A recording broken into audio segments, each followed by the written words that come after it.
Welcome to The High Ground, a Star Wars Shatterpoint podcast. Hello and welcome back to The High Ground. My name's Mike Berry and I am here alongside Matt Bronson, and we are going to talk about some Ministravaganza Shatterpoint stuff today. How you doing, Matt? Woot woot. Oh, very excited. Very excited. Yeah, I'm in the middle of a move, so the viewers may see the setup is a little different. I'll try to not have my microphone covering my face all that much. You're good. Just don't hit it. Just don't hit your microphone. That's all. I saw you do that in your last cast. No. Oh darn, you saw. I was about I to did. say you would think I was a professional by now, but I am not. I think you're in that category. It's sometimes it's easy to get, I don't know, a little flaily with the hands, I get very excited, and I know last weekend, I think I remembered speaking of just being excited, Ministravaganza, great tie-in. But when it was happening, I was like, oh yeah, I think today they were going to talk about some Shatterpoint stuff. And I realized this at like 8:50 Pacific time, and the panel started 9 o'clock Pacific time. So as soon as I remembered, we essentially started getting the previews rolling in. So it was a very short, I didn't have to wait very long. It was good. Yeah. I mean, I think anybody who's playing Shatterpoint and thought that, like, I don't know, they were just gonna give us a like large saturation of releases at the start and kind of like wean us off. I don't think that's happening. I mean, there's gonna be, from what we can tell, no plastic released until the new year. That's fair. I'm sure that wasn't their intention. For various reasons that we don't really have to speculate on, but yeah, it is what it is. Seems pretty obvious that wouldn't be the plan. It's not the plan exactly, but hey, here we are. There's a lot of awesome stuff coming. Totally. And honestly, we've had so much come out already. It's kind of going to be a good opportunity to try out new combinations, kind of catch our breath. Because I think with 2 squad packs coming out every month, it's kind of like, okay, here, I've got this idea for a squad. Let me try it a few times. Oh, now there's new stuff, so you can't really try all the iterations of Mace with this person, Mace with that person, Talzin with this person. The meta also never really stabilizes, right? It's like there's always like a new release coming out. So not that we're like really in a competitive place with Shatterpoint yet to really like have a meta, I feel like. Yeah. But I think like, with the pace, it's kind of hard to even establish one. I was a former Armada player, and I actually really appreciated that. Like when people would complain about the slow release schedule. Now this was back in the day when they actually did get releases. They got releases like once every 6 months, right? Yeah, I like that because it's a true meta is like something that develops and then you counter pick it. Yeah, and then you counter the counter pick. So we'll see if we get big events and if a meta develops. But I cut you. You were trying to dive into the meat, and then I was definitely gonna dive into the meat and potatoes here. So we got a ton of spoilers. We're obviously gonna talk about a lot of them today. We're gonna probably focus on the ones that we actually got rules for. We will talk about all of them if we have time. And we're gonna kind of just go through them in order. So here we are. I mean, we've already got Paddle on Ahsoka in the wild. This is Plo Koon, and who's his buddy? Do you know the name of his buddy? Wolf. Yeah, and, the Wolf who is jetpacking off of a tactical debris or something. It's a pretty extra dope model. I love it. I really like the direction that models like this literally and figuratively take. And just like I like the Boyle model in Legion, I think is my favorite Legion model that they've released so far. It's just like, I don't know, it's just so different. And this model kind of fits in there with that for me. Interesting.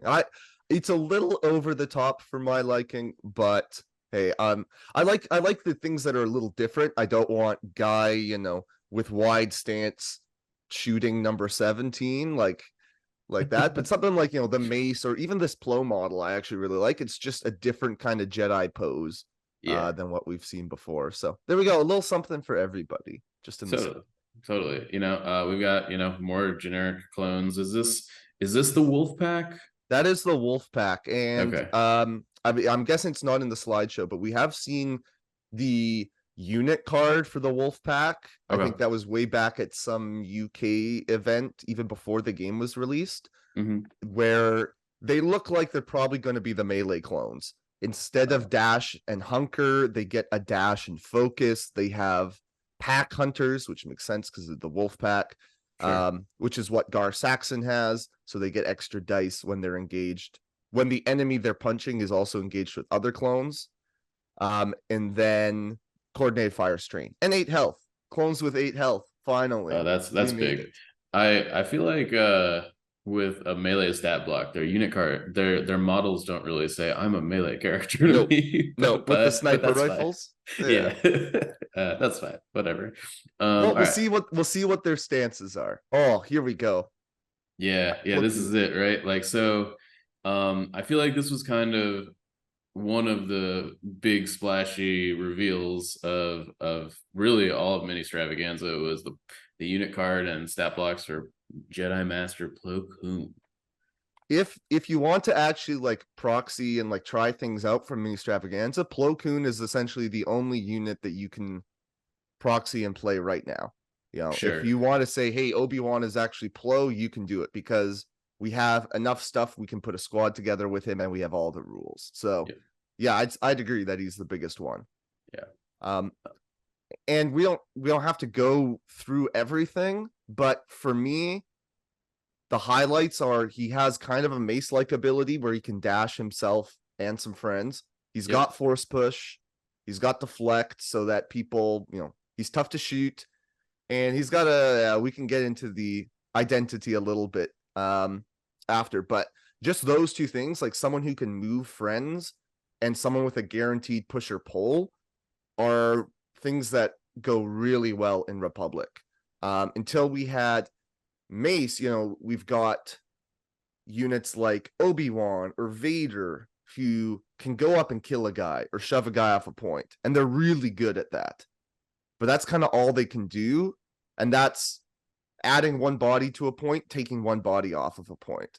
Yeah. And that's not all that impactful in a lot of situations. Whereas Plo can put 3 bodies on a point and then shove 2 bodies off of a point. Like, he can do all sorts of things, which really fills a hole. Now, it's expensive. He only brings 3 force push costs to. That will be the limitation. But he does get it for free in one of his stances. His only good stance, I would say. His only good stance. The hot takes starting already. So let's talk a little bit about his identity ability. We can do this the simple way or the difficult way. I feel like, you know, like every other identity ability, it really defines the character. I think it's probably worth just reading this one out. While this unit is not wounded when another allied Galactic Republic character within 3 is targeted by an attack, this unit may gain exposed. If it does, the defending character may use this unit's defensive expertise chart during the attack. Then, after the attack is resolved, if the defending character was a trooper or Padawan, one character in this unit may dash toward the attacker. Yeah. I'm gonna be disagreeing here in that I don't think this defines Plo all that much. Okay. I don't think it's great. And I agree. Usually the identity is like huge for the person, but I was running the numbers. So when I was looking at it, I was just thinking, okay, Plo, spoiler alert, his defensive stance on 1 or 2 expertise, he's going to get 2 blocks. Yep. That's the big thing, right? Versus clones, if we say, hey, they're the normal kind of trooper, he might be sharing his expertise with. They don't get 2 blocks until 3 expertise. So it's a very shorthand in my mind. I said, okay, so maybe on average he's adding 1 block, which is all right, but not crazy. Sure, yeah, it's not like broken by any means. If you'll allow me the screen share, I can pull up the table because I actually ran the numbers this morning, put them in my dice simulator, and it's worse than we thought, is what I will say. It's worse than we thought. He says. Okay, all right. It won't let me take it, so I'll have to try it now. I just changed the. Oh, there we go. So I will bring it up. So I ran some. I just chose Rex as the attacker, and for the defenders, I was using a regular clone expertise chart. So 1 block on 1, 2 blocks on 3+. Okay.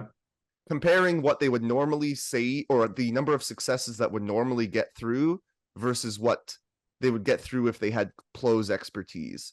And for our audio listeners, it's about half a success less when using Plo's expertise. So if it's a 3 dice clone defender, say the 2/12 in melee, Rex would normally get 3.6 successes through on his tree. With Plo around, it would be 3.1. And then I went all the way to 7 dice to simulate, like, hey, maybe they have a ton of extra dice from Kenobi or something like that. Sure. And it normally would be 2.3. Plo makes it 2. So 0.3. So the more dice, it's actually less impactful. Which is kind of counterintuitive. It's not what I would have thought. I definitely, my initial take was that Plo would actually pair really well with Kenobi because the effects on their face look very synergistic. That's what I thought too. So maybe I'll have to get this peer reviewed and make sure I didn't make a horrendous error anywhere. But the other thing that was kind of surprising is that Plo's defense, his stance didn't really make a huge difference, which was interesting. It makes sense in a way. He doesn't get any additional effects until 3+ expertise, which you won't hit all that often. And the only difference there we go, perfect, you can take it back, is he gets a bit of crit mitigation on his Sorisu stance. But on that pool, it's probably a little bit of crit mitigation is not helping all that much in the averages. But that being said, there is one thing I really like about this, which is the dash it gets. The dash seems good. Let's say they attack a clone and they wound that clone, even though you gave them your sweet expertise. Sweet in air quotes. It's like a fine expertise. It's okay. It's not it's not Luminara. If they wound that clone, now Plo can dash onto that objective and keep it from flipping potentially.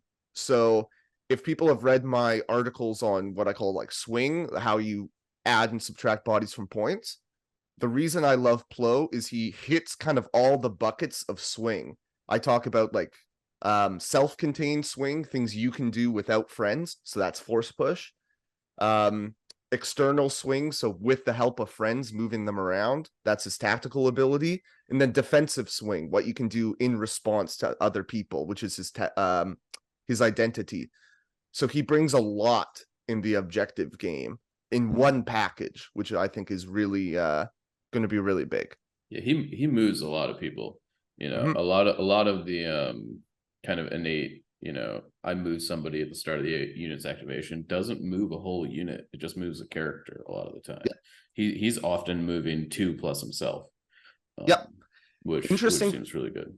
Interesting thing I realized when I went to play a proxy game of Plo is that Rex and then I found out Cody as well are not troopers. They do not have the trooper tag. They are clone troopers.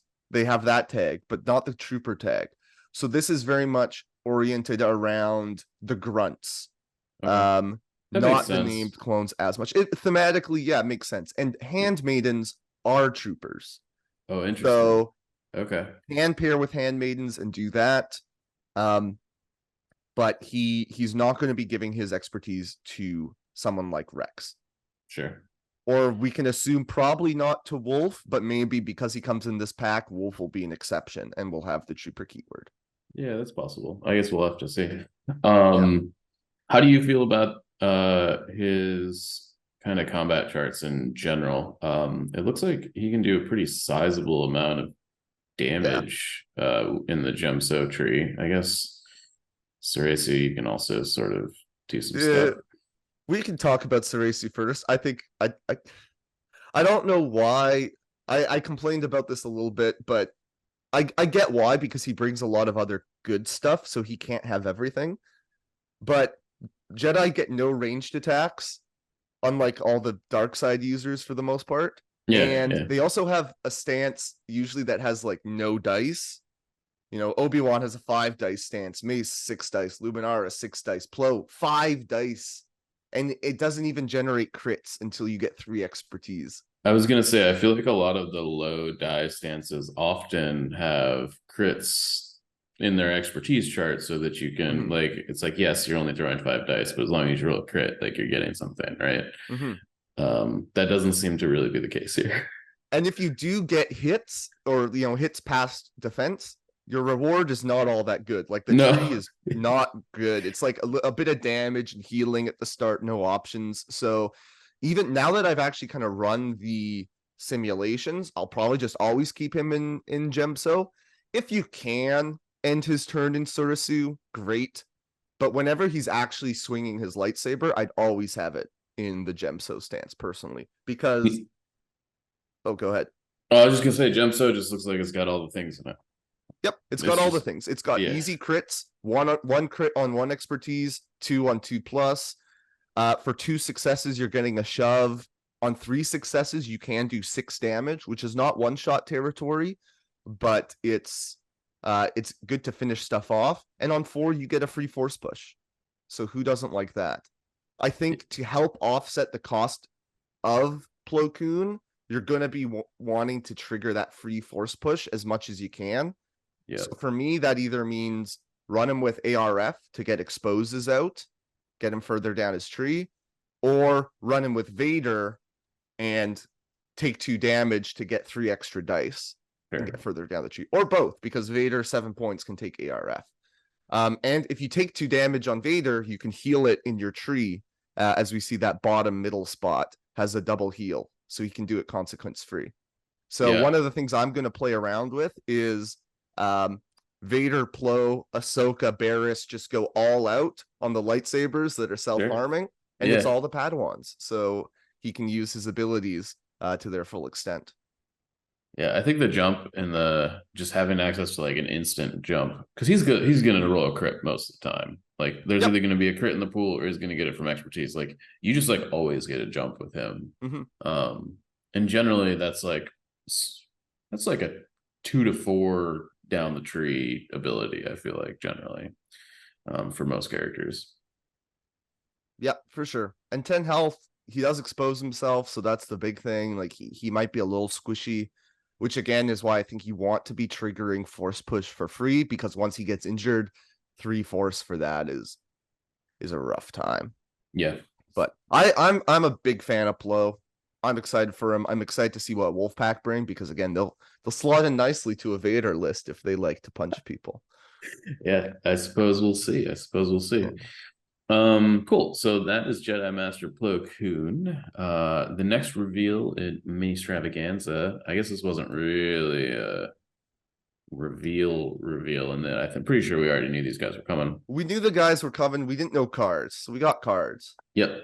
So we've got I guess I don't remember what the name of the pack was, but it's R2D2, Luke, Bush Leia, and then Lando. And I think if I did this right, so we've got Leia's Bush card here. It doesn't obviously have a stat block with it, so I think a little tough to say, but yeah, it's very tough to say because 2 of her abilities kind of center around giving her extra dice in a sense. Yeah, so how useful are those extra dice? We don't know yet. She has an ability kind of like Obi-Wan's run ability, the dual pack Obi, to give herself or a friendly spy a free advance. And she has a weird push-pull effect. She can, if she starts engaged with someone, she can pull them towards her, and then she has to push herself towards them. And it costs 2 force, which is like a premium force effect. And she gets a focus, so again, more dice, maybe that's good, but it seems expensive. I don't know. She definitely, so there was 2 like main things that they described on stream when like talking about her and Rebels in general. The first was that like apparently she's a melee bruiser, which was interesting to me, just from like, I don't know, I don't really like, when I think of Leia, I don't think like, slugging it out in melee, but whatever. But Boosh has a big stick, so that makes sense. Yeah, Hit there you people go. hard. Right. Yeah. And then the second was that, and we see it kind of in her fan out ability, that the spy tag is kind of like, I guess, going to be like the rebel thing. Okay. I don't know. They sounded very proud of it on stream and how it was going to interact, and I don't think we've got a great sense of it yet. But I think this is the first unit that we've seen with spy on it. Yep, and I think Lando and R2 also have spy, but I don't think they have anything that interacts with it. She does have scoundrel, so when we get more scoundrel stuff, potentially in the upcoming Hondo pack, I believe he's going to combo with scoundrels. And she does have bounty hunter, so she can combo a little bit with Cad Bane if you want to do that. Yeah. Let me see. I actually think keep on. Let me actually just fast forward here to. We didn't get any card reveals for Hondo, but we can show the little picture. But we did get. This is the Luke that's in that pack. So very odd. I think it made sense to. It was like wherever I jacked the images from, this was the order they had them in. So anyways, this is Jedi Knight Luke Skywalker that comes in that pack. A lot of abilities. What's your kind of I think go ahead. Luke, out of all the original trilogy stuff, Luke is the one I'm most excited for. Just as far as like power levels, like I think he's a character who I can see right away making a big impact on the game. And maybe that's just because he's one of the few characters who we actually got his combat tree for. But he's got force refresh when he activates. So they're exploring a new space with Luke and Vader, where they're a 7-cost unit that only gives 3 force. Usually they've brought 4 force to the table before, but they each refresh a force when they activate. So they could be a 4 or 5 cost force effectively, or 4 or 5 force effectively if you activate them twice, their turn and the Shatterpoint turn. Yeah, it could just be 3 force. Let's say you draw Luke first, you have no force to refresh, and they never goes again. So it's a bit of, most likely though, you're going to be getting 4 or more force from him anyways. So that's a cool thing. They're exploring a little bit effects that have to do with where the order card is in the deck. So we see Luke's ability when his order card is essentially not in the discard, he gets immunity to expose, which is nice considering how much expose we have going around. And when his order card is not in the order deck, when his order card is in the order deck or is in reserve, he has immunity to expose. When it's not in the order deck, he has immunity to pin. Again, like good effects, but Luke is another character where the identity, I don't think, is why you're taking him. Him and Plo both kind of feel like maybe identities, maybe it's just a couple, a 2 off, but they're seeming like they might not be the, hey, I'm going to take this identity so I can have that as a linchpin of my squad.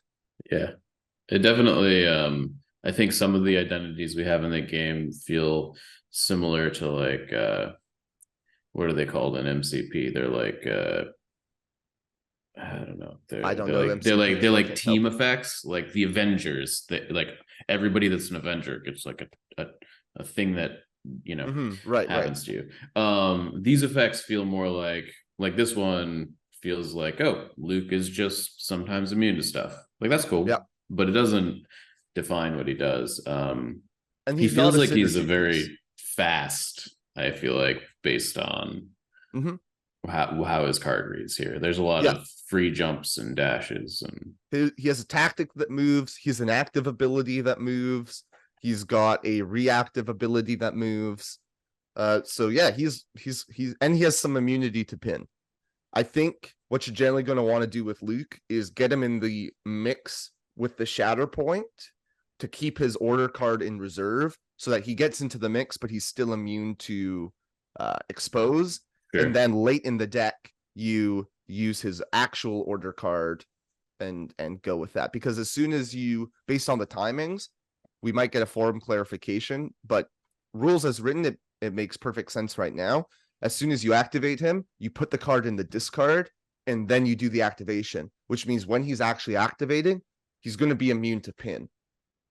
If you are active, even if he got pinned before, as soon as you gain immunity, you lose that condition. But of course, that's if you're activating him with his actual unit card. Because if you activate him with the Shatterpoint, it doesn't care that the Shatterpoint's in the discard. So something to be aware of there. He has a lot of moves, and he's hard to prevent those moves for. How do you feel about his you can either profit by this or be destroyed kind of being a little bit like the enemy gets to move each character that's contesting the chosen objective? I don't worry about that too much in a sense, because it's so we don't have his stances pulled up here, but we did get to see his stance cards. He has got, oh, there we go, perfect. He's got 2 good stances, and we were talking about form 3. They actually named the exact same as Plos, and they're both just like way better, very good. His form 3 Sorasu is amazing. It has a shove on 1 and a crit on 1 expertise. So even though, yes, you're saying, hey, enemies, you can dash if you're on this objective, they're either dashing off of the objective or they're not. And Luke, if they don't, then Luke gets to attack one of them, and this is basically a free attack. It's not his attack action, and he can just get 1 shove.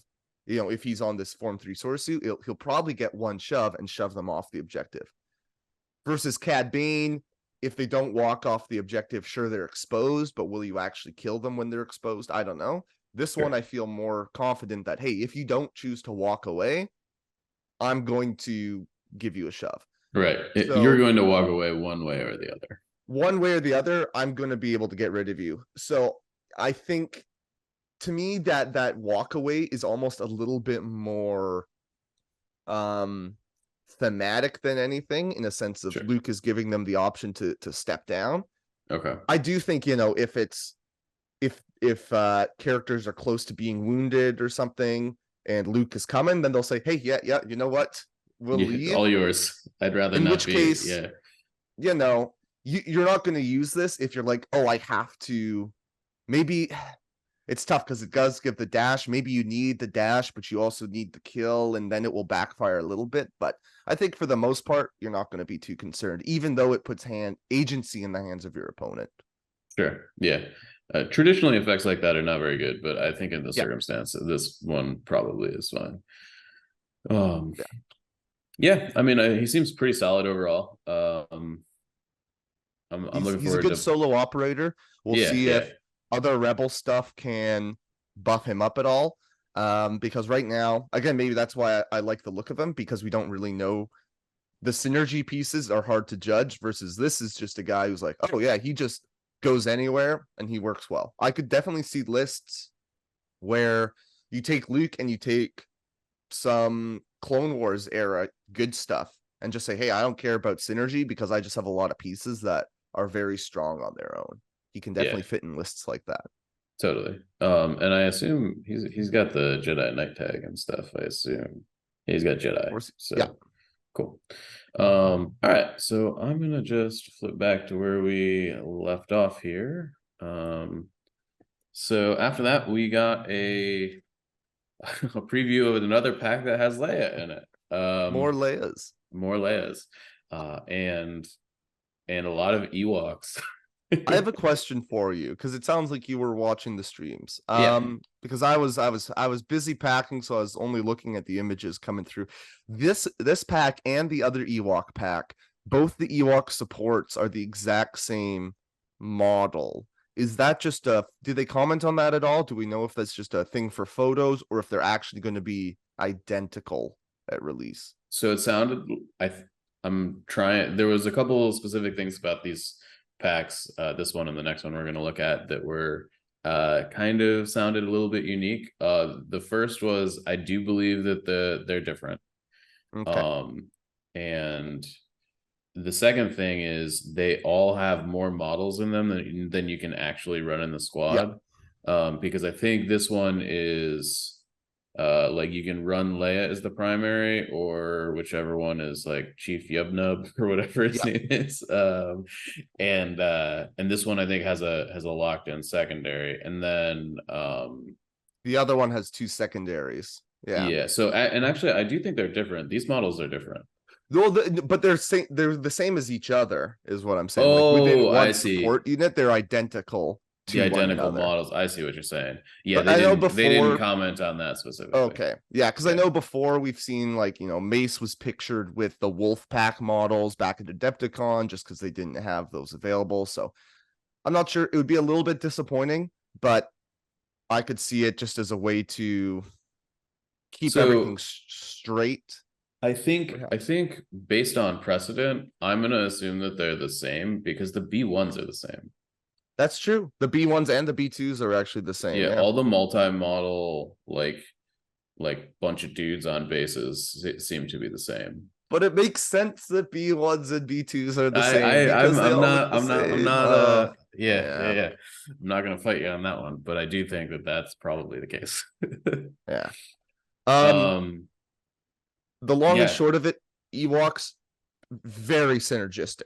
Yes. What I described it as and what I foresee is basically kind of droids on steroids, where you've got support abilities flying all over the place. You've got extra attacks. You've got extra moves. Lots happening based on keyword synergy. So I would agree based on what we've seen. I also am... They kind of scared me a little bit on stream with talking about Ewoks. The way that they described Ewoks was that it was almost impossible for them to lose the first struggle. Oh no. Oh dear. Yeah. And they're like 80 to 95% to win the first struggle because of all of their synergistic stuff, and that the whole premise that Ewoks were designed behind was like struggling to hold on to their lead while they were ahead. Now, the reason I was concerned about that, as I'm sure that you're kind of like, is that generally when you win the first struggle, like it's a big deal. Yeah. As far as like, I don't know what the percent you are to like win the total game is once you win the first struggle, but it's significantly higher than 50%. Yes. I mean, so mathematically, like, because this discussion has come up in a few places, like there's kind of 2 discussions as far as what's reasonable and what it, given the circumstances, and what is what we should strive for. But if you think about it like flipping a coin, right? If you say, hey, every struggle is random, it's 50-50, then whoever wins struggle 1, the other player has to get heads twice in a row to win. They have to win both 50-50 struggles, which is a 25% chance. So for me, that's kind of my baseline. Sure. Right? If everything's random, the winner of struggle 1 should win 75% of the time.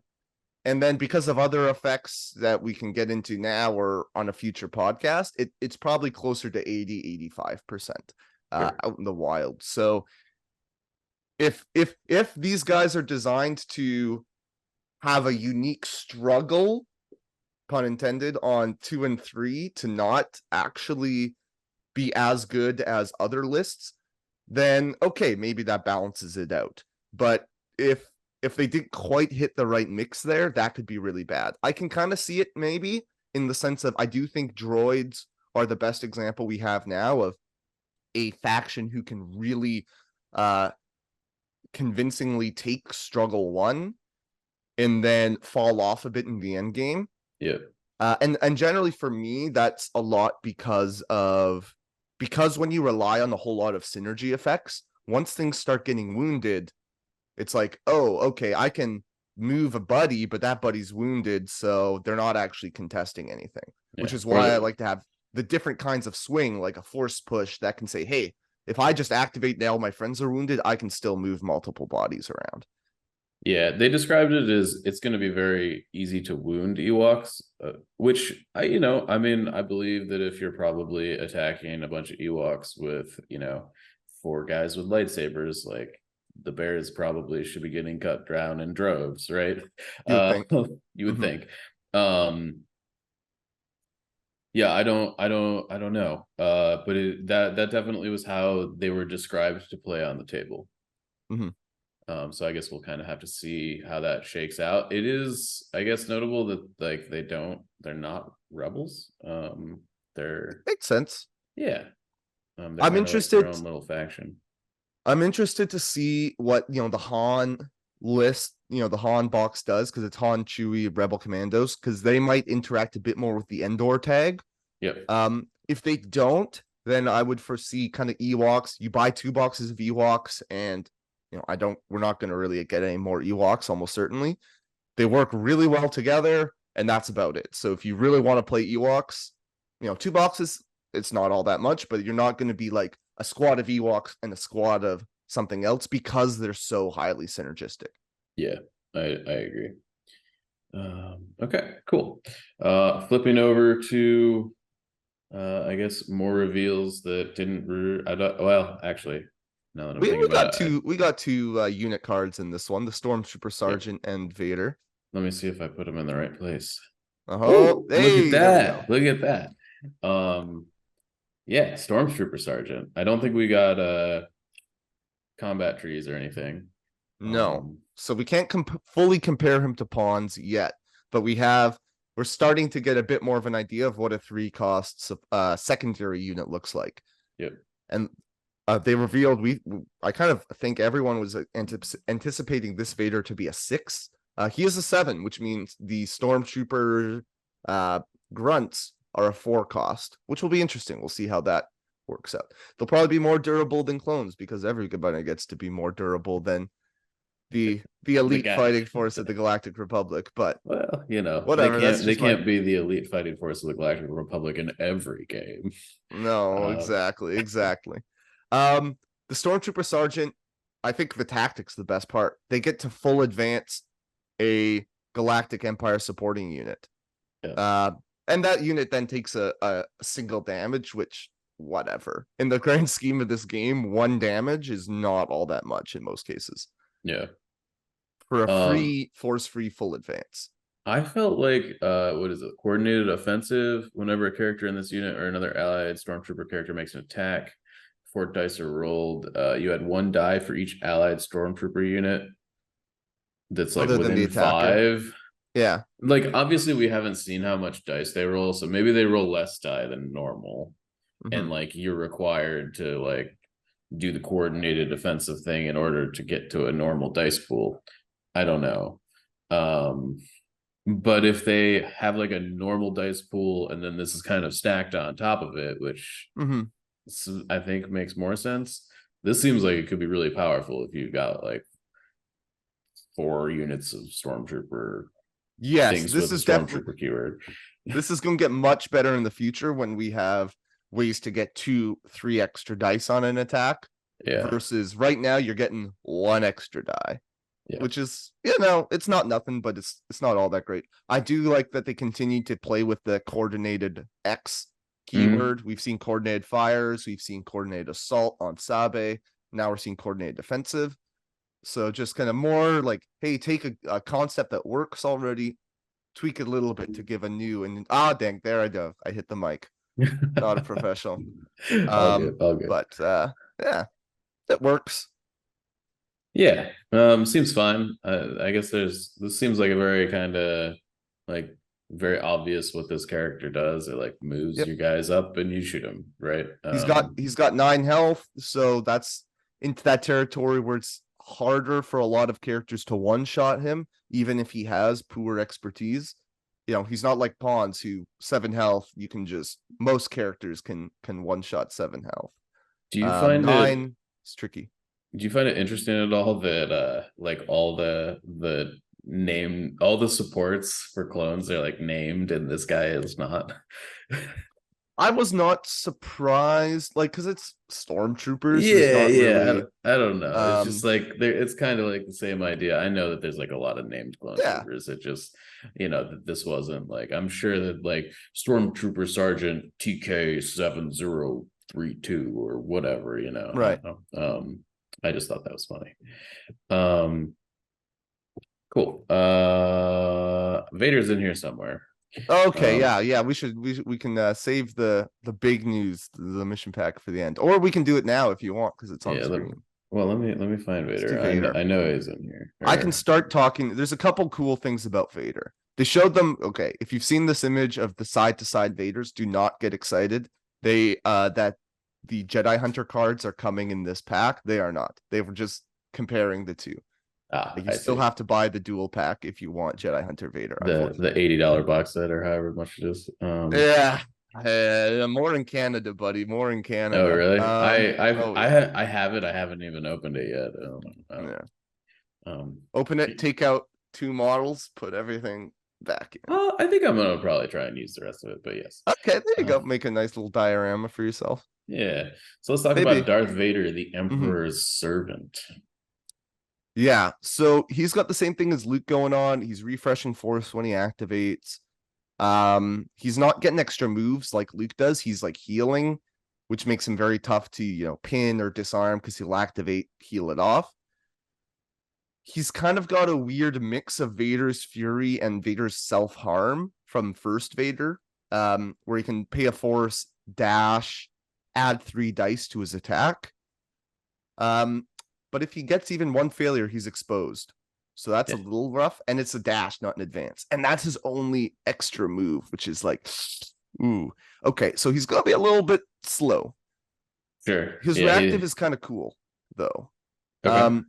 Because what they were talking about, like from a design perspective, we didn't talk about it really with Luke, but both Vader and Luke have timing effects very similar to Obi-Wan's So Uncivilized. Where basically when they're targeted with an attack before dice are rolled, they can do a thing. If the attack produces a failure, X happens. Sure. And from what I understand, they're saying they wanted to kind of take Obi-Wan's ability. He trained Luke and Vader, so now both of them kind of have a similar ability, but with their own twist. So Luke's is about like healing and jumping out, disengaging from the fight. And I think it's called I Will Not Fight You. Versus Vader's is you're unwise to lower your defenses. So he's saying, hey, you came off, you made an aggressive attack. Now I'm going to counterattack. So he's going to do 3 damage back to you. Basically, he does patience, but with melee attacks instead of range. Okay. So it's just cool as far as I like the thematic tie-ins that they're trying to do with characters across different eras and how they kind of mimic one another. Sure. Yeah. No, it seems cool. It seems very similar to like a riposte you have to pay for as well. That is from actual power wise standpoint, it's very similar to riposte. But you have to pay for a Force to get 1 more damage before you know if it's even going to do damage. So you have to trigger it before you know if they rolled a failure. Yeah. So I think it's very much a hey, if I have Force to burn, great. Otherwise, you're not doing it. I think both Vader and Luke, we didn't talk about this with Luke as much either, but once they become wounded, then things get very expensive very quickly. I think, we talked about Luke's step aside ability, or you can profit by this, I guess it's called. It costs a Force. It's kind of his marquee, like how he's going to create big plays on the table for me. That costs a Force. So now 2 Force for that. Ooh, 2 Force for Vader to dash and get extra dice. Oof. 2 Force for their reactives. Oof. Like I'm not as excited there, but Luke can. That's why I want to keep Luke immune to expose for as long as possible. But on the flip side, Vader is exposing himself through his abilities. So that's like the complete opposite. Not only is he not immune, he's actively making it happen, actively making it easier to wound him, which I don't like. I mean, we haven't seen his combat tree yet, right? That's the thing. I'm guessing it's wild. I'm guessing it's absolutely gotta be, right? Insane. Yeah. Because if the penalty for adding more dice is getting exposed, because the more dice you have, the more likely a failure is going to be. Right. And we'll see in a moment. I think there's a big potential drawback if you don't wound. So we can talk about that now. Yeah. I think when it was very first revealed, it was like, oh, cool. At the end of his activation, if he didn't wound someone, his order card goes back in the deck. But it's only his order card. So if you're activating him with the Shatterpoint, if his order card's already in the deck, it stays there. Sure. But if it's in the discard and then you activate him with the Shatterpoint, the effect still applies. So you would go through, find his actual card, shuffle it back in. Because again, it just cares about where Vader's actual order card is. But interesting. And at first it's like, okay, cool. So you can like go a couple times in a row, maybe if it's at the end of the deck with Vader. Or to like go first activation with him, and then he's still in your deck for later. But it's not a May effect. And I think as soon as people start realizing this is you must do this and not hey, this is something you can do, it became a lot less appealing. Well, because go ahead. Well, I was gonna say, like, based on what his unit card says, like the only thing he does is move forward and attack things, pretty much. Yeah, right? Exactly. So like if you're not wounding things, you probably want to be able to go with somebody else.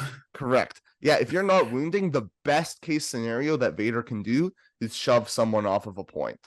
And then if you have to go again, we've mentioned he's kind of slow. So he's not, if you're thinking about struggles 2 or 3, if you have to keep going with Vader, he's only affecting probably a small area of the board. Yeah. And you don't want to get stuck over at one small area of the board because the priorities are shifting and all of that. So it could be a death trap potentially. So again, that's why probably he has an insane attack chart so that you don't get dinged by this as often, because it's kind of a drawback, which is I am personally a big fan of kind of drawback abilities. I think I want more of that in the game, so I'm happy to see it coming in, but it's very different from other identities that we've seen. So I'm just worried. Oh, go ahead. Oh, so this also prevents you from refreshing your team's force, right? Yep. That seems really bad. Well, he refreshes 1 when he activates, so he can kind of be self-sustaining. Okay. In a sense, before he's wounded, if he's just refreshing a force, using it for anger, hate, and aggression. But yeah, once he's wounded, you're net negative. You're refreshing 1 and have to spend 2 to be extra effective. So that's not great. My concern with Vader is if they didn't see You Cannot Hide Forever as an actual negative. If they thought, if he's kind of designed with the idea of, hey, this is actually kind of a positive ability, and it's not balanced for the fact that I think it's a negative, he's going to be pretty trash. Sure. Yeah. That could definitely like instantly lose you some games, I feel like, unless there's something else going on here, which, I don't know. And again, wounding, we're both Legion players, right? And, Legion, Shatterpoint, very similar in the sense that if you can do something without rolling dice, that's generally like the best strategy you can do, because dice are finicky. Yeah. That's why Force Push is so good in Legion. That's why Force Push is so good in Shatterpoint. That's why it used to be good in Legion. Yeah. It used to be good in Legion. Cough, cough. That's why, just piling bodies onto objectives is good in Shatterpoint. Wounding requires dice inherently, and dice just fail. Literally yesterday, I played a game where Windu it was focused Vapid Windu with a reroll. So 10 dice with a reroll attacking clone commandos needs 2 results to win the game outright, and does not happen. Sometimes dice just absolutely whiff, or you get a decent dice roll and their defense dice just spike. It happens. And if it has a chance to snowball even harder than it already can, watch out. So we'll see. Again, who knows with his combat tree, but I personally really like the design space that's exploring. I think just talking. The theme here is really great. Yeah. And it's kind of like Vader's taking control. Like it's like this greedy, like I'm gonna do everything. It's like Anakin trying to take everything and put the game on his back with I'm going to end this, and this is where the fun begins, that kind of stuff. this is like the darker version of that, where he's trying to do everything, which means I'm going to go until I wound somebody. So, all right, I'm just going back to the other thing that's in his pack. Mm-hmm. So they can't coordinate an offensive him. I was interested in seeing if like the whole idea was like you kind of like move your stormtroopers up, you set them in place, and then you just like go with Vader over and over and over and over again, right? But that doesn't seem to be the case. Well, yeah, we'll see. Maybe there will be some other abilities that synergize to make it not so bad, but my guess is even if it's, even if they give him extra dice, or he's only going over and over again if he doesn't get a wound. Yeah, which means he's not doing a lot. Because if he does get a wound, his last ability that we haven't touched on, he gets to another friend gets to dash, kind of like the Luminara Flow of the Force, which is the best part of Flow of the Force, a great ability. So if he gets a wound, you can get an extra body onto an objective, which helps a lot. And something that Jedi Hunter Vader cannot do. As good as Jedi Hunter Vader is, he is in that Kenobi zone where he can add himself to a point and remove someone else from a point, and that's it. Yep. Absolutely. Cool. So that is Vader, who is also in that pack. I guess we don't know what the Stormtroopers do yet, but I'm sure that they probably aren't that crazy. I imagine they have only Imperial Stormtroopers that are so precise. You would think. I feel like that's hopefully maybe a way to get a free focus, because getting sharpshooter without getting a way to get focuses is kind of bleh. Yeah, agreed. I imagine our friend Cody. I imagine they'll have like similar to like how Republic gets a lot of like free hunkers and stuff. I imagine they'll get free. That would make sense. Yeah. Cool. So the next up on the list is the new mission pack. This might actually be, I think, as the biggest thing for me that they showcased. It's big for sure, because I wouldn't say that I'm tired of playing the same mission, but I'm also tired of playing the same mission. Yeah, I recall you saying, because I was excited to talk with you about this for that reason, because it's a new mission and there are differences for sure, but it's still very similar to Shifting Priorities. So I'm interested to hear if it's different enough that you're looking at it and saying, oh, I'm excited to play that, versus, oh, that's still kind of the same thing. So yeah, I wasn't gonna be negative. So I think it's different enough for now. I don't think it is different enough forever. Yes. I think and I was encouraged that there's obviously a third one on the way, which they talked about, though they didn't really talk about what it looked like. And that the mission packs were sort of additive, in that this one is basically, it kind of like changes where the objectives are on the battlefield, it centralizes a little bit, and the main thing they added here was on each of the cards, there is an ability that you can use when you activate a unit with your Shatterpoint, which I think is cool, in that it kind of, there's some choices there. Obviously without like seeing all the abilities, kind of tough to say. I think I was hoping for something a little bit more narrative, or maybe asymmetrical, or just because I think that there's a lot of space within this game to do something like that, like kind of like, not to use Legion as an example, but kind of like a hostage exchange sort of thing, or something that was more than just control the point. I think my biggest fear from a gameplay perspective with Shatterpoint is that the struggle track kind of locks you into like area control games a lot. Like I don't know. We'll see how they manipulate it. But like MCP's got a lot of it's a lot of area control stuff, but there's also like they call them like, I think like capture and secure, and you pick like stuff up. It's kind of like recover the supplies in Legion, right? Like where characters like carrying things around the battlefield and stuff. I mean, if we want to talk about recover, I mean, this, I don't think the struggle track locks you out of that necessarily. You could have some sort of version of recover where, hey, at the end of this turn, I've recovered 3 supplies, so I score 3 points, pull it towards me. Then they come, they take 2 supplies from me or whatever. Now they're pulling it towards them. So I think this is a good step in the sense of it's not so different that it's yanking us too far away. It's kind of, they're moving us slowly into a kind of maybe a different world.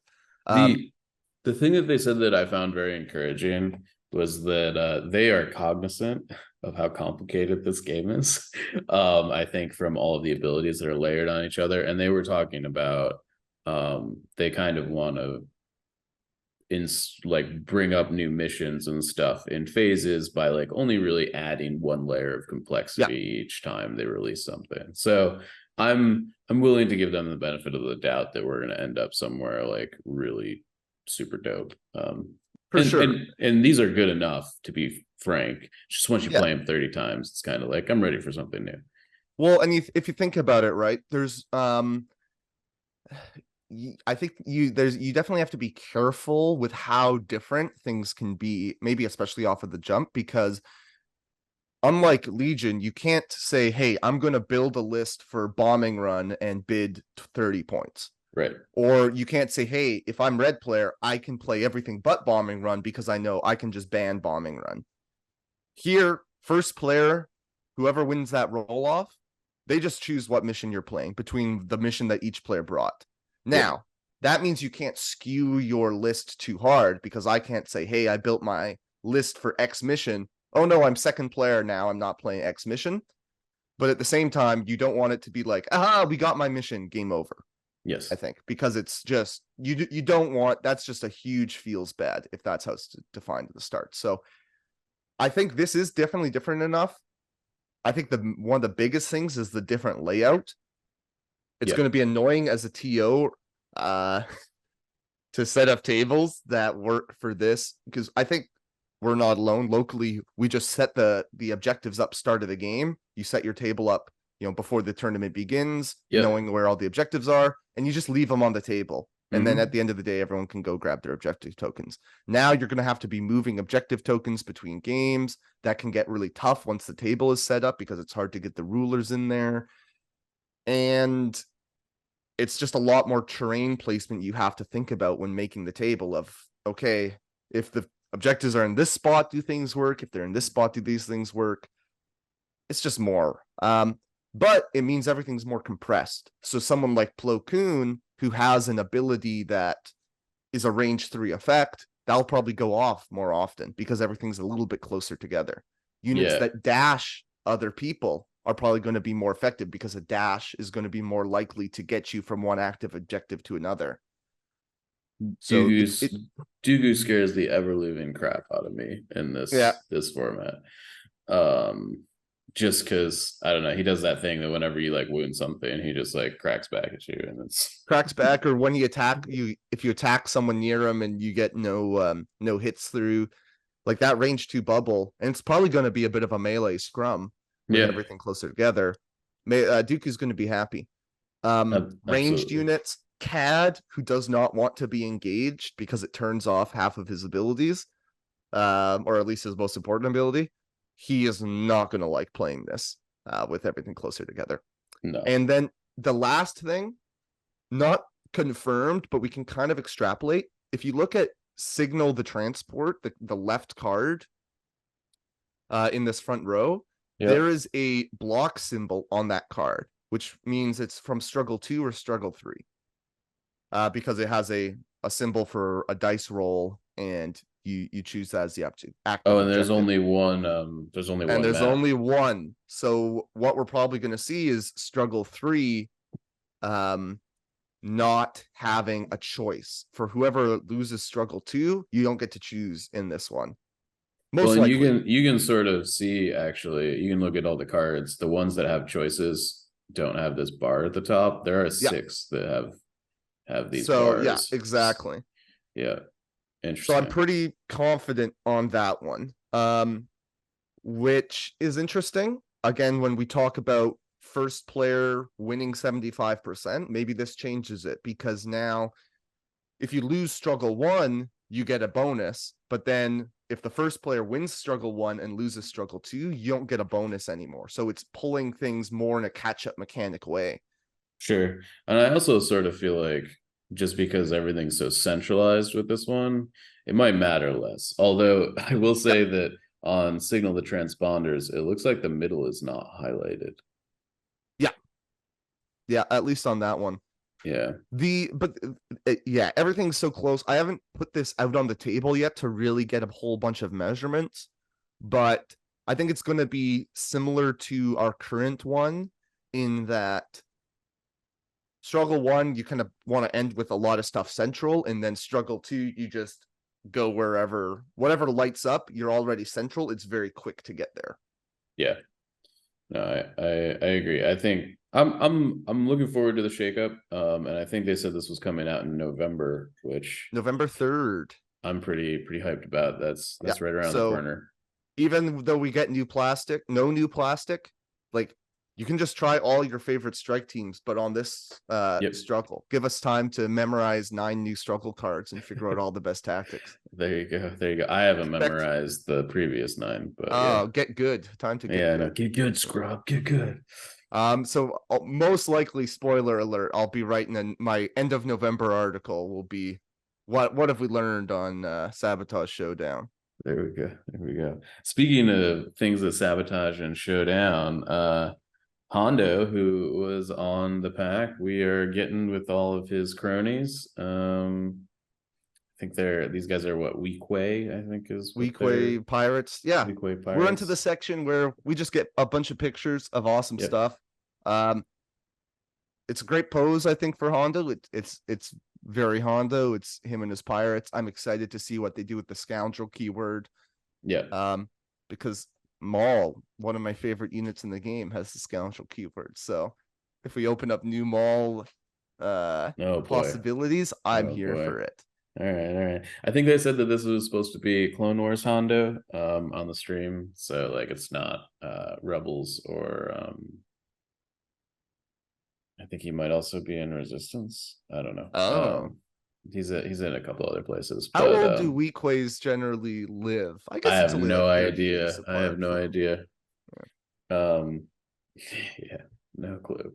Then we've got Mando, IG, and I'm never gonna remember his name. Grief it's like Karga. Grief Karga. So we saw Mando at Adepticon, but now we see who comes in his pack. So Grief and IG, and the way they listed it, because they did like a recap for Ministravaganza on their website, and they said Mandalorian the Child, Grief Karga, and IG-11, which makes me think Grief is the secondary and IG is the support in this pack, which is interesting for sure. Yeah. And this is probably going to be one of the first that we see with the New Republic timeline as well. Yep. I'm guessing it will not be Rebel era, but who knows?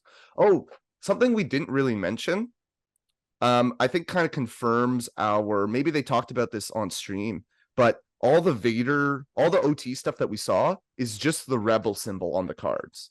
It does not have the Age of the Empire or whatever it's called era on it, which kind of confirms for me that they initially designed the game with Clone Wars and OT and not that in-between era. And then Lucasfilm said, no, we're doing these eras, and they kind of had to backfill. Because it doesn't really make sense that this new Vader is not in that middle in-between era. So we'll see. Basically, I'm just kind of waiting to see when are we actually going to start seeing units that were designed with the new era system in mind. Yeah, because the new things might be a little weird. The new era stuff, I feel like, cropped up in one of the latest updates, I feel like, to the rule book, where they added like 3 or 4 more. So I mean, nothing really to say much on these other than, I mean, this Mando model is awesome. I mean, it's just so good. I am kind of dreading a little bit having to glue this Grogu onto this model. I mean, but we'll see how it works. You might be able to just not have Grogu. But that's why this model is cool. It is why that model is cool, for sure. I'm a little sad we didn't get like action posed Din, but I'm sure, you know, maybe in the future we'll get a new one. A second version of Din. For sure. But I love the IG pose. He's shooting behind his back. Like he's just got a lot of stuff going on. Grief is just kind of Yeah. Am I really excited to play pistols? Am I excited to play Grief Karga in a skirmish Star Wars game? Personally, not necessarily, but I think he could have some really cool abilities, like send out the merc codes and like all your bounty hunters in your list. Like, I don't know, like all of a sudden, like have somebody, I don't know, everything that has the bounty hunter dashes towards like selected character or something. I don't know. It could be. I'm just excited to get a Mandalorian, a primary with the Mandalorian tag. And I hope we get more, you know, more of the Children of the Watch and whatnot in the future to combo, because I love playing Mandalorians from the Clone Wars. I'm sure I'll do some sort of crossover list with Din and a you know, Bo and Super Commandos or something. Yeah. In 2 different squads, of course, because there's no way the eras will mix. Yeah, absolutely. Yes, and you can't have Din Djarin without Moff Gideon. And his Dark Troopers and Death Trooper, apparently. I'm surprised they came in the same pack, honestly. I would have thought they would do them in different packs, maybe save Death Troopers to come in the Thrawn pack or something like that. Or Krennic or something like that. I'm guessing maybe Gideon's a 9, Death Troopers a 4, and Darks are a 5. It would make sense for them to be the most, because there's 2 of them. I assume they're the support. Yeah, they've got to be the support. I assume they're nuts. I mean, if our experience has told us anything, they should be. Yeah. Like big, beefy, hard to take down. I'm excited. I bet you they're immune to pushes. Ooh. Yeah. I was thinking they probably have protection to simulate the armor. Yeah, but yeah, immune to I don't think they'd go that far though. Steadfast protection. I'd go that far. I'm putting money. Okay. Money. These guys cannot be pushed. What a teleport ability though? What if they had a teleport ability? I mean, they very well could. Or maybe Gideon will give them the teleport ability. I don't know. Pure speculation, but at the start, I think if you want to build a New Republic era only list, you might have to team up Din and Gideon. So we'll see. Yeah. I mean, I'm sure that there will be more stuff. Exactly. We'll get there. Speaking of, this will probably be both New Republic and Empire, I suspect. But Iden Versio and Inferno Squad. Yep. Did they mention whether Del and Gideon are 2 different secondaries or 1 unit with 2 models? Do we know that? My understanding is that this unit is a unit of 3. Okay. And these are just them with the heads. With the I think.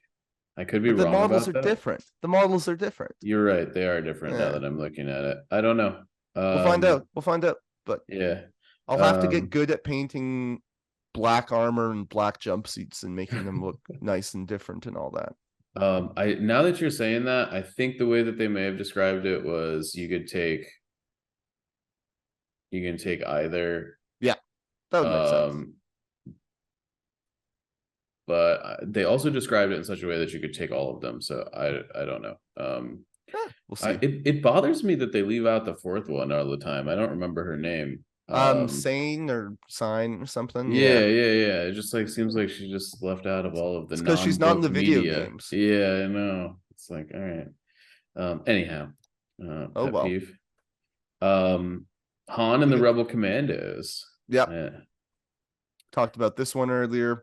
I do have a bone to pick on this. This might just be the paint job, but this looks like it's from a comic or something. I don't know. Like, it's a very comical Chewie. The proportions just seem a little weird on Chewie, both on the body and the crossbow. I'll reserve judgment because who knows? Maybe this is. We're getting into stuff that's so far out that I'm not even sure if this is like the actual. The actual. I would assume is, but I don't know. I don't know. We'll see. I like the Han Solo though. Like this is a great Han Solo. I'm all about it. Yeah. Then we're kind of getting far enough that we are looking at things that we don't have models for, but they told us Bad Batch is coming. Bad Batch. We might get some clone commandos that are actually good. Who knows? Who knows? We might get some clones who are actually durable. Who knows? Yeah. Yeah, this will be cool. This will be cool for sure. I think Bad Batch. I imagine that they will probably be takeable in like 2-strike teams, and you just take all of them together. I think right? I kind of heard that it's going to be similar to like the Ghost Crew, where it's a big, you can take the whole gang if you use up your whole strike team to do it. Yeah, I think that makes sense. We've got some more terrain. Yep, which is fine. This is my turn to not be negative. I think this is a cool piece of terrain looks wise. It looks like it's going to be a pain to play around, like as an actual piece on the table, because like there's that little hallway in there. It's going to be tough to get in there. You can actually like attach gantries off of many sides, so it's not like it can be like a central hub piece that there's a lot connected to. Functionality, I have a few concerns, but looks wise, it looks cool. Yeah, it looks dope. I'm all about it. We didn't see any of the models, but we are getting the Spectres and the Ghost Crew. And these are, my understanding is that these are promo. I don't know if these are coming in their pack or if you're gonna have to get them some other way. I think it's just like a hey, here's some future promo, kind of like how we got the foils for the core box characters and the Shatterpoint. This is kind of like a down the road thing. Gives me confidence because these look awesome. These are just kind of like wanted posters, cool art. Now we get spoilers. We know Sabine, Hera, and Kanan have tactical abilities, so speculate away, everybody. But it'll be good. And you certainly can't have the Ghost Crew without our boy Thrawn. Particularly if you're looking for Ezra these days, I guess. So spoilers.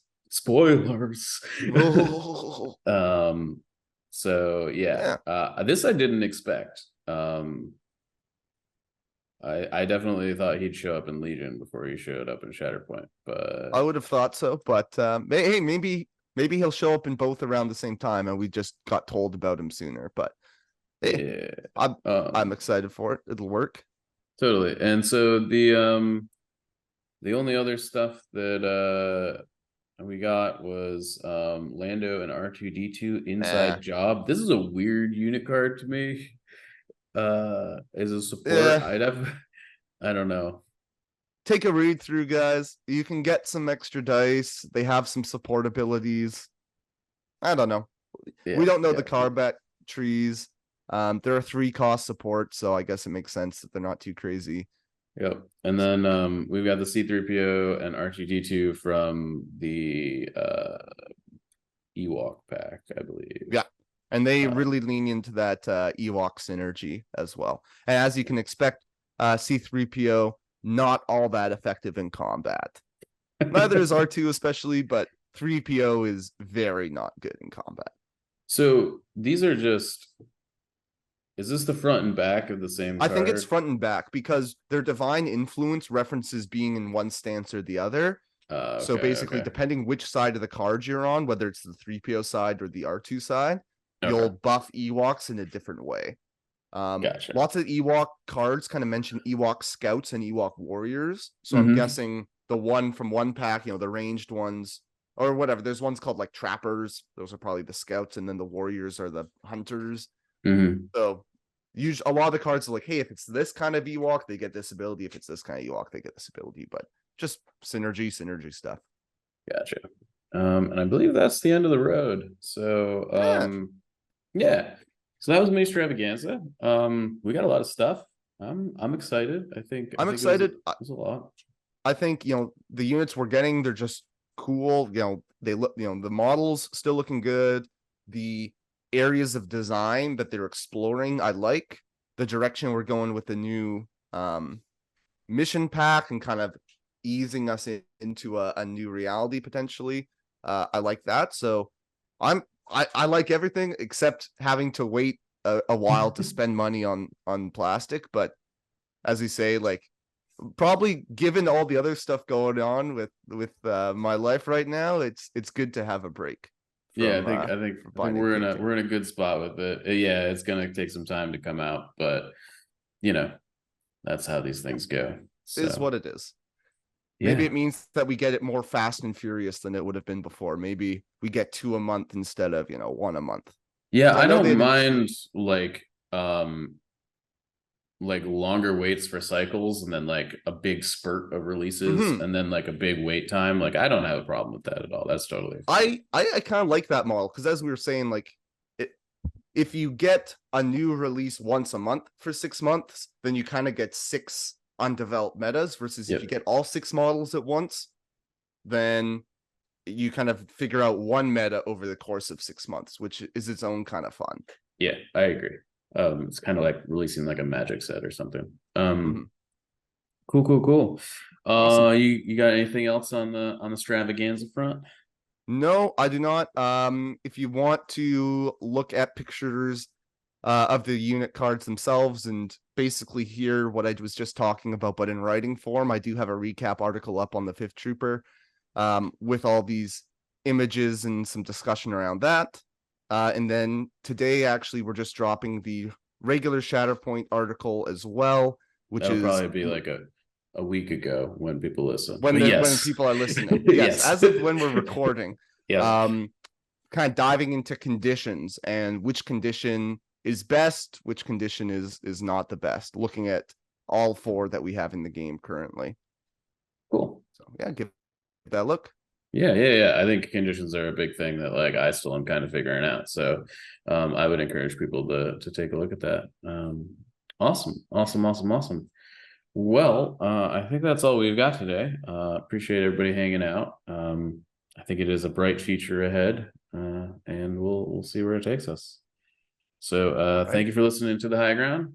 I'm Mike. I'm Matt. And we'll see you next time. This has been The High Ground, a 5th Trooper production.